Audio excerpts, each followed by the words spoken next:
Welcome to Solvetic, your channel to always learn technology easily. Below in the description, you will find useful links we used in this video.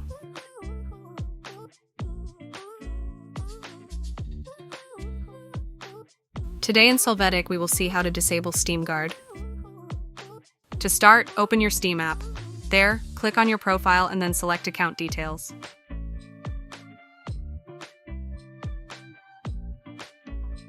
You are going to go down a little and in the Account Security section, click on Manage Steam Guard.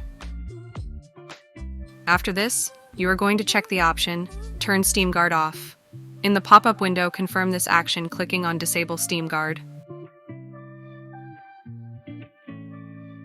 As you can see, you will receive an email to confirm this.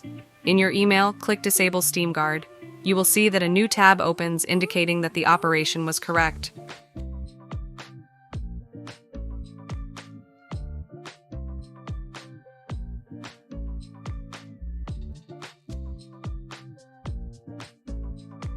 Hey, remember to subscribe Solvetic channel.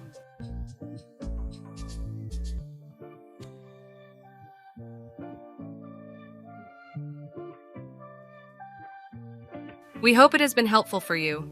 Here are links to watch more videos of your interest and subscribe to the Solvetic channel. Thank you.